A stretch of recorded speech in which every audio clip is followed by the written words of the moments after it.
বিল্লাহি মিনাশ শাইতানির রাজিম বিসমিল্লাহির রহমানির রহিম।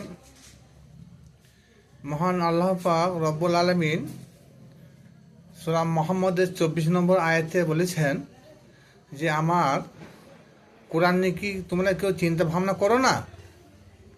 এই যে আল্লাহ পাক রব্বুল আলামিন এই কথাটা কিন্তু কোরআনে বহু জায়গায় বলেছেন যে এই কোরআন চিন্তাশীল ব্যক্তিদের জন্য, ইয়া মগজধারী ব্যক্তিদের জন্য, সবার জন্য এই কোরআন নয়।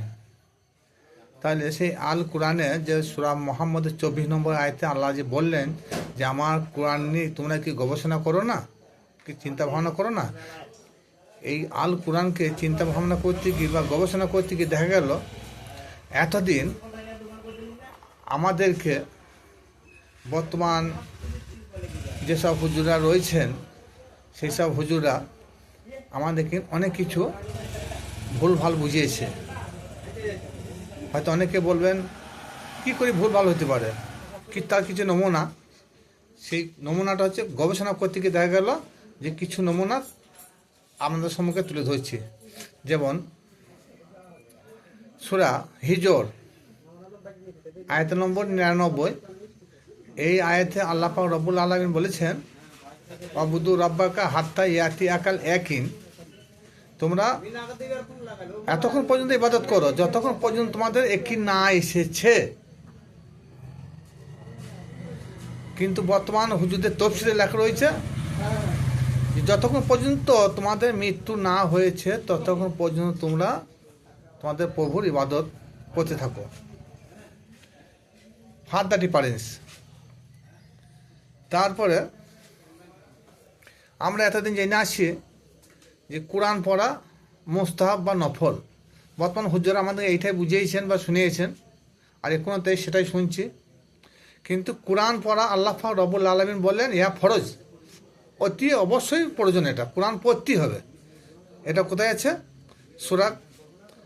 সূরা কাসাস আয়াত নম্বর 85। এরপরে ওই হুজুরা আমাদের শিক্ষা দিয়েছেন যে 5 ওয়াক্ত নামাজ বাধ্যতামূলক। কিন্তু সমগ্র কোরআনে একটানা 5 ওয়াক্ত নামাজ কোন জায়গায় আল্লাহ পাক রব্বুল আলামিন লেখে নাই।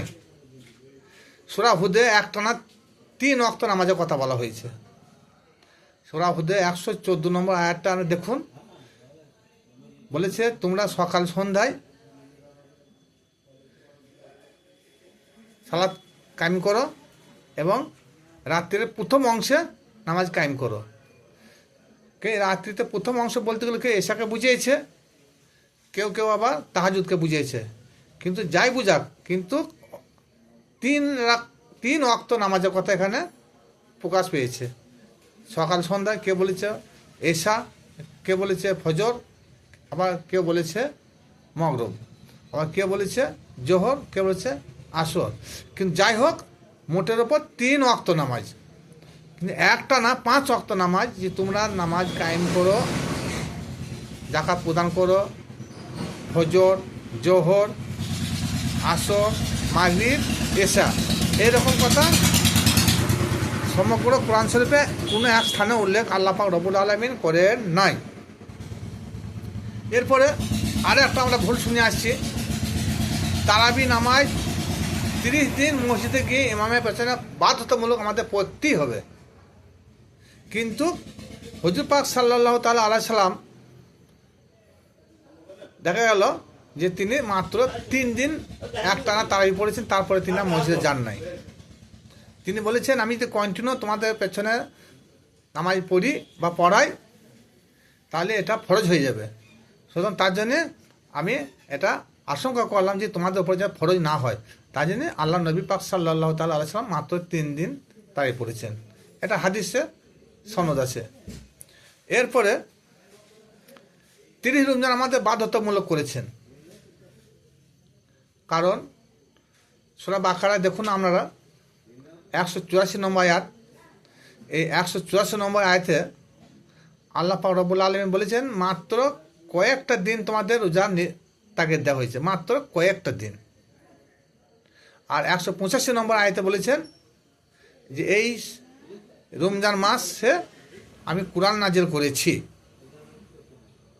তাহলে এই রমজান মাসে কোরআন নাজিল করেছে। এখানে মাসের কথা উল্লেখ রয়েছে, কিন্তু 184 নম্বর আয়াতে এখানে মাসের কথা বলে নাই, মাত্র কি বলেছেন যে কয়েকটা দিন তোমরা রোজা রাখো।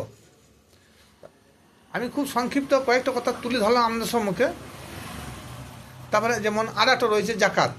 সমগ্র কোরআন শরীফের মধ্যে কোনো একটা পাতায় উল্লেখ নাই যে তোমাদের ধান চালে টাকা পয়সা গরু ছাগলে জাকাত লাগবে, এরকম একটা নয়। অথচ এই আলেম সমাজ আমাদেরকে শতকরা 2.5 টাকা 20 টিন ধানে 1 টিন ধান এই ধরনের জাকাত তিনারা ফতোয়া দিয়েছেন, কিন্তু সমগ্র কোরআনে এরকম কথা কোনো জায়গায় আল্লাহ পাক রব্বুল আলামিন বলেন নাই। জাকাত বলতে কি সেইটাই তিনারা গবেষণা করেন নাই আজ পর্যন্ত। যাই হোক, খুব সংক্ষিপ্ত 2-4 কথা বললাম। আপনারা এটা কমেন্টটা উল্টোপাল্টা না করে চিন্তা ভাবনা করে উত্তর দেবেন। আসসালামু আলাইকুম।